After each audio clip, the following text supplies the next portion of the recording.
eu trouxe duas exposições, eu tive que, enfim, fazer uma escolha de dois processos radicalmente diferentes. E eu queria começar fazendo uma consideração que eu acho que ressoa muito do que a Júlia falou, da diferença entre curadoria e pesquisa. Uma pesquisa, ela nasce enquanto devir, ela nasce no momento em que uma curiosidade é atiçada, em que você se compromete a saber mais, ou pensar mais, ou refletir de outra maneira com algo que está ao seu redor. E como devir, ela tem o tamanho desse compromisso, dessa curiosidade, e ela vai ir tão longe quanto as formas que nós pudermos organizar para ela. Uma curadoria, é claro, ela se alimenta de pesquisa, ela se constitui, muitas vezes, por pesquisas já iniciadas ou que se alavancam a partir de um contexto curatorial. Mas ela tem uma diferença radical, na minha opinião, com a pesquisa, porque a curadoria ela não inaugura no devir de uma curiosidade ou uma preocupação, ela inaugura no momento em que ela encontra um lugar. Quando a gente fala de curadoria, a gente fala de algum tipo de processo que pode ser polifórmico, processual, mas que pressupõe um certo horizonte de encontro entre um conteúdo, uma forma, um material de teor artístico com um público. E para que esse encontro seja plausível, isso pressupõe alguma espécie de lugar, seja físico, seja virtual, seja editorial, mas alguma espécie de arena em que esse público pode se constituir como comunidade. E esses lugares eles sempre existem antes ou durante a inauguração de um processo curatorial. Ele já tem dono, já tem pressupostos, já tem regras, já tem formas, já tem limites. O que faz com que um processo de curadoria, quando ele começa, ao contrário de uma pesquisa, ele já seja muita coisa, ele já não seja muita coisa. E, ao meu ver, eu reflito muito sobre a nossa prática como um esforço de, como a Júlia comentou, quando eles entraram na Bienal, olhar para aquilo, saber que uma Bienal já é muita coisa, já não é muita coisa, e decidir dessas muitas coisas, quais você quer, ou pode, ou almeja aprofundar, fortalecer, radicalizar, enfrentar ou desviar. Mas dentro dessa espécie de pré-existência. Então é uma pré-existência do lugar que comunga com a pré-existência dos processos artísticos, que mesmo quando existem trabalhos comissionados, as posições de coisas novas, enfim, as poéticas são pré-existências que continuam através da experiência expositiva, e o público também é uma pré-existência, quer dizer, você não imagina que a exposição inaugura o seu público. A exposição, ou o espaço de encontro com a arte, catalisa comunidades que já existem, pelo menos enquanto iminência. Então é um trabalho diante ou junto com pré-existências que vai tentar radicalizar, aprofundar ou enfrentar certas tendências dessa pré-existência, tendo como fidelidade inicial a natureza dos gestos e dos processos e dos conteúdos artísticos, e como horizonte desejoso o contato e a comunicação efetiva com essa tal comunidade ou público. Bom, dito isso, que são coisas que eu tenho digerido, mastigado muito nos últimos anos de prática curatorial, eu vou falar de dois exemplos. Enfim, não sei se são exemplos ou problemas, casos. Um deles é essa exposição Aprendendo com Dorival Caymmi, Civilização Praieira. Então, vou começar falando do lugar. O Instituto Tomiotaki é um espaço que vai fazer 15 anos hoje, é um espaço sem fins lucrativos e também sem patrono, sem mantenedor, sem uma fonte constante de recursos ou um acervo. Ele tem como seu capital e sua virtude a sua capacidade de mobilizar exposições temporárias. Então, todo o esforço passa por isso e mistura com programas públicos, educação, etc.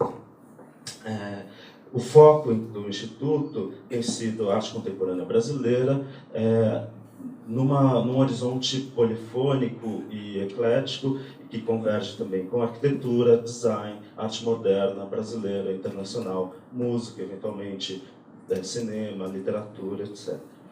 Desde 2011, nós temos no Instituto um núcleo de pesquisa e curadoria, que pesquisa e dá um apoio para todas as exposições, para tudo que acontece lá, em níveis diferentes, nas horas vagas, digamos, na hora que não está apagando incêndios propriamente, pesquisa sobre a cultura e a arte brasileira. E tem como ponto de partida todo um legado de exposições que já aconteceram lá, que é o nosso acervo imaterial. Diante disso, nós começamos a pensar, já tinham tido exposições da geração 50, da geração 60, da geração 70, da geração 80, 90, dos últimos 15 anos, etc. E olhando para o Instituto, para esse lugar e para o tipo de público bastante diverso que passa por lá, pensamos que seria valioso usar a experiência do núcleo de pesquisa e essa certa agenda para, ao invés de reiterar novos capítulos apenas, criar um canal de cruzamento entre toda essa espécie de acervo imaterial do Instituto. Um lugar em que a história da arte e da cultura brasileira fosse revisitada, não pelas gavetas pelas quais nós tínhamos começado a estudá-la, mas numa espécie de, não de gaveta, mas de intersecção nova. Para isso, ao invés de partir de um ícone ou de um movimento ou de uma ideia-chave da história da arte brasileira, propriamente, nós olhamos para um ícone, um mito e uma referência da história da música e da cultura popular brasileira, o Caymmi. Enfim, é algo, para quem faz tempo que não ouve Caymmi, vale a pena abrir o Spotify e ouvir de novo. É um negócio. É um negócio, não precisa nem entender português para sacar que é um negócio, mas a gente entendendo, é um negócio. E que é fundamental nas narrativas da cultura brasileira como uma figura-chave da tradição da canção popular que se renovou no pós-guerra e que vai do Caymmi e das suas inovações e resgates, transbordar na bossa nova, depois ser retomada e radicalizada na Tropicália. É fundamental para contar a história das vanguardas baianas do pós-guerra, dessa geração do Caymmi, Jorge Amado, Caribé, e também das gerações seguintes, que talvez tenham consolidado na Bahia um potencial, se a gente pode discutir o valor econômico, o valor político, a relevância da cultura, o Caymmi e esses caras do pós-guerra baiano, não do pós-guerra na Bahia, né? Mas no período pós-guerras, ali na Bahia, eles são uma prova da efetividade da cultura para transformar o sentido, o significado, o potencial, a conectividade de um lugar para si mesmo, para a sua comunidade, para um país e para o mundo inteiro. O grande capital investido na Bahia, a gente fala de formas de modernização, tem a cultura na sua ponta de lança. Então, o Caymmi já estava muito consolidado nessas duas histórias. A gente quis puxar uma outra história, um outro critério, um outro motivo para olhar para ele. E pegando a dica de um célebre ensaio sobre o Caymmi do Antônio Risério, a ideia de civilização que está ali guardada, a utopia de um lugar que está guardada nas canções praieiras caymmianas. E para isso, então a gente queria quase que tratar o Caymmi, além da especificidade cultural, musical, etc., como um visionário ou um catalisador de um ideal civilizatório, de um ideal de articulação entre cultura, povo e território, entre ideal de vida, tempo e espaço. Então a gente queria falar de que imaginário, e que se trata de um imaginário de um povo que vai viver um território e vai agir na contramão do que tem sido a tendência das intervenções no território brasileiro desde a inauguração do processo colonial, ou ocupação, enfim, colonial, que é recusar a tentação da implantação de modelos gerados externamente, como na foto que a Júlia mostrou, dos tratores, né? Recusar a tentação de usar o território como uma espécie de folha em branco remodelável para a construção de algo idealizado no plano das ideias ou praticado em outro lugar, e, ao mesmo tempo, recusar, adaptar ou prever um viver que vai tomar ou a paisagem, o território, o seu tempo, as suas dimensões, o seu clima e a sua imanência como régua para a adaptação do próprio corpo, da própria vida, da própria cultura, etc. Então, o que a gente vê, talvez já com uma certa nostalgia de algo que estava sendo quebrado, partido, destruído, nas canções praieiras do Caymmi, é a possibilidade de, tendo o pescador como referência, a possibilidade de habitar um lugar e não construir uma cidade.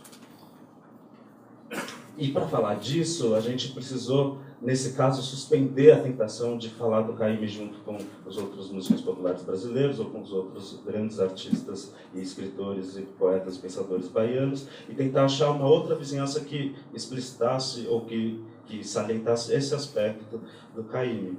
E as nossas primeiras apostas foram o Pansete, pintor paulista, que viveu no Rio, viveu na Bahia, foi amigo de Caymmi e é talvez o nosso grande marinista, né, paisagista especializado em marinas, na tradição da arte moderna brasileira, e que, além de todo esse lado biográfico e da coincidência geográfica de ter pintado os mesmos lugares que o Caymmi canta, traduz, ou enfim, constrói no ambiente pictórico um imaginário de tempo e espaço que, como a gente tentou argumentar nos textos curatoriais e críticos, coincide em muitos aspectos com o ideal cantado por Caymmi.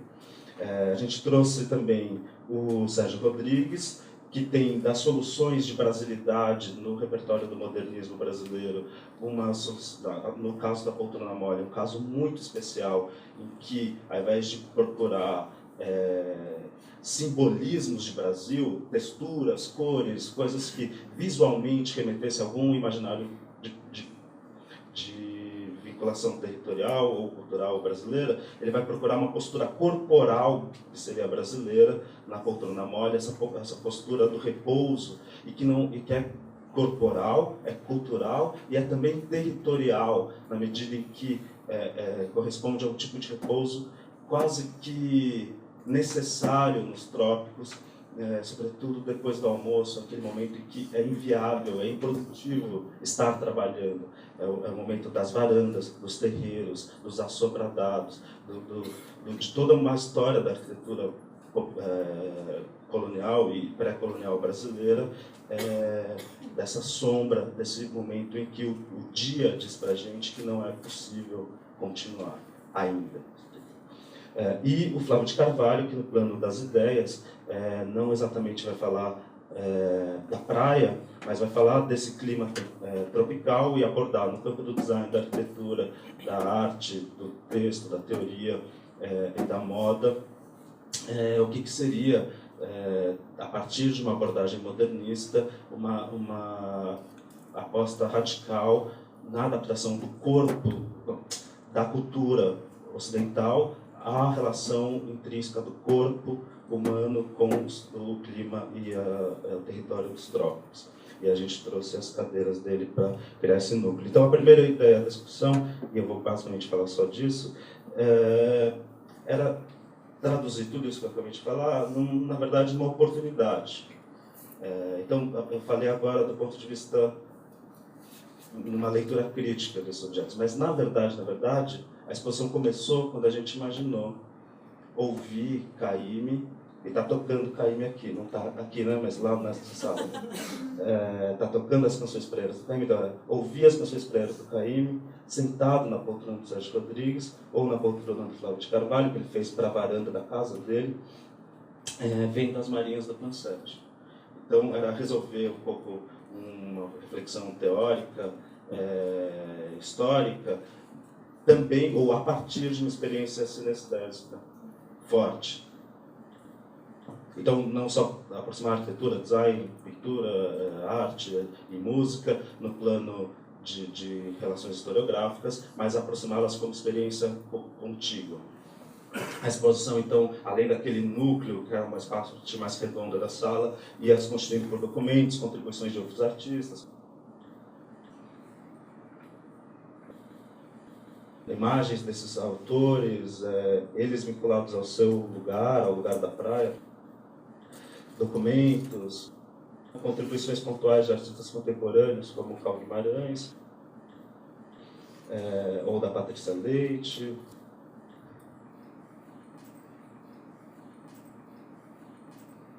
Faltou a rede, caiu. Faltou a rede, em certa medida, mas a gente procurou no design soluções que contemplam justamente situações análogas à da rede. E um dos pontos de entrada, que também está disponível online, e de chegada da exposição, era esse vídeo que ficava no fim de uma aula, e que era uma aula show do José Miguel Wisnik, do Arthur Nestrovsky, cantando Caíme e falando o que seria essa civilização praieira caiminiana. A pesquisa da exposição começou a partir de um áudio do Caíme comentando uma série de fotos, e nessa série de fotos ele fala: "Oh, meu amigo, não sei o quê, meu amigo, não sei o que lá. Oh, olha aí, o grande artista Pansete, adorava ele." Aí passa: "Oh, o Flávio de Carvalho, aquele loucão, mas incrível, olha aí, ele estava cozinhando pra gente." E aí passa, e aí ficou essa imagem: "Puxa, Flávio de Carvalho e Caíme juntos." O Flávio de Carvalho, eles se conheceram, eles estiveram no mesmo espaço-tempo, e isso se desdobra lendo Antônio Risério e se desdobra ouvindo as aulas shows do Instituto Moreira Salles com esses dois professores falando sobre Caíme. Então foi importante reconstruir essa pesquisa na exposição, deixando eles cantarem dentro da exposição diante dos pansetes, e aí desenvolvendo, respondendo às hipóteses que foram construídas a partir de coisas que eles mesmos tinham lançado no mundo. Ainda teve contribuições de artistas refletidos sobre o texto do Flávio de Carvalho, e vamos terminar a exposição por aqui. Agora, uma experiência totalmente diferente, se não por essa resposta ao lugar.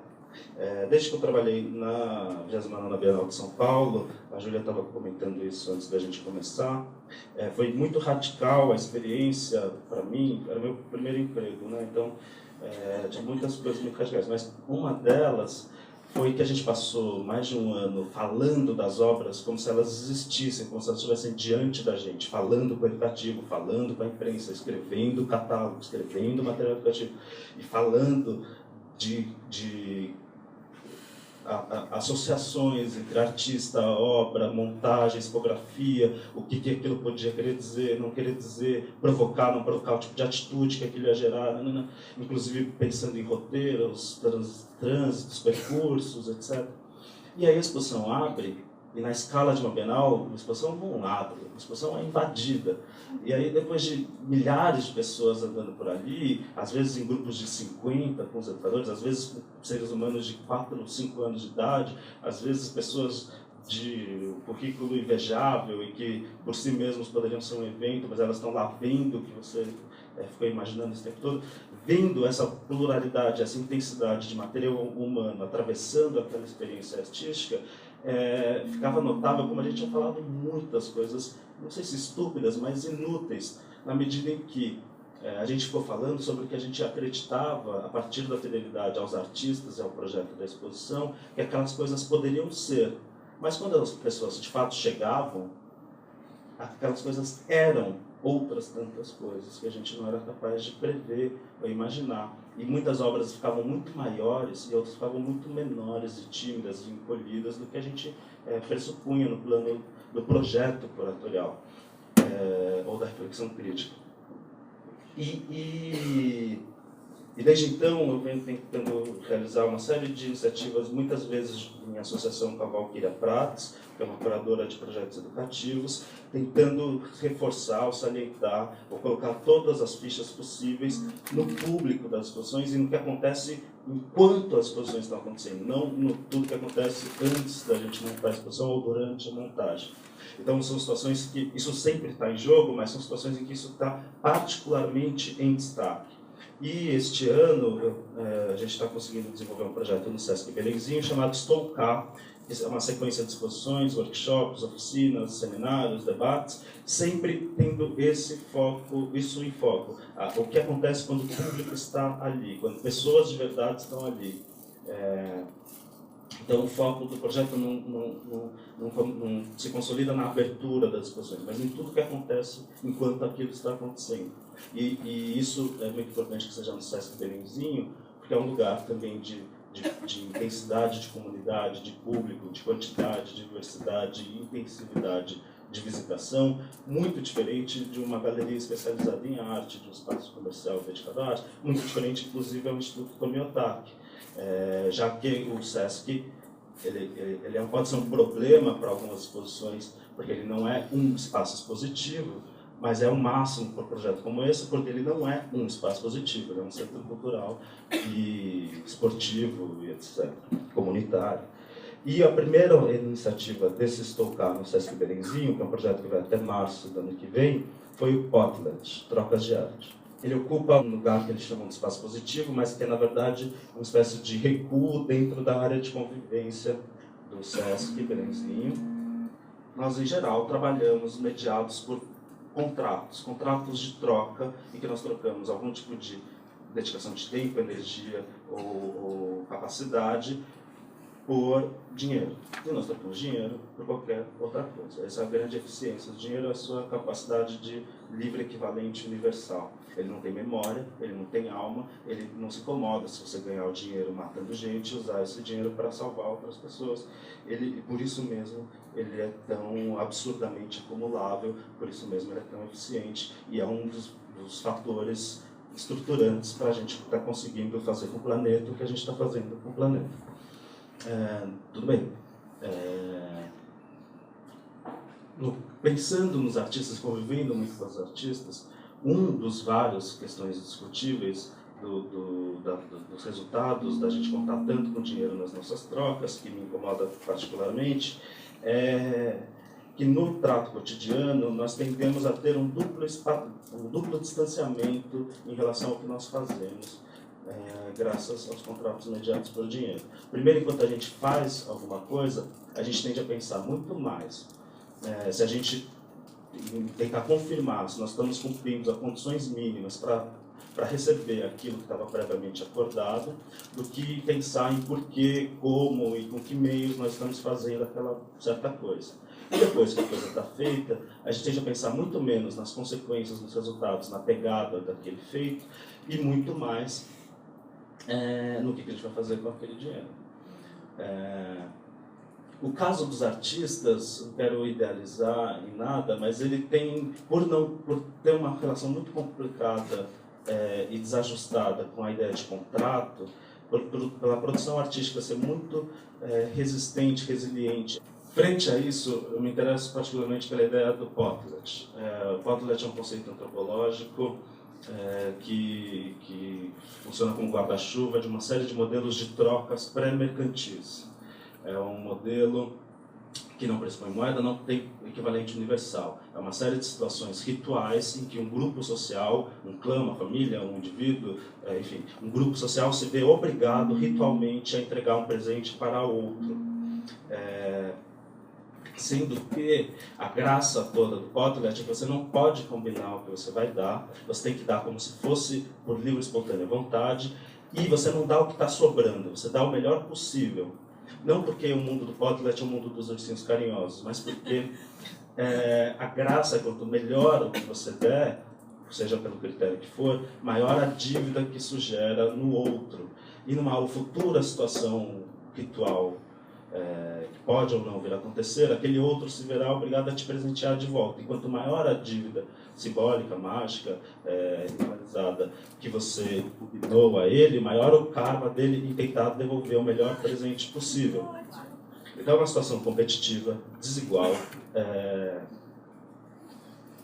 às vezes violenta, dispendiosa, antieconômica, mas que permite a muitas sociedades, permitiu e permite a muitas sociedades sobreviverem perfeitamente bem. Ela tem um princípio anti-acumulador, mas não irracional. Ela acaba gerando um outro tipo de equilíbrio social.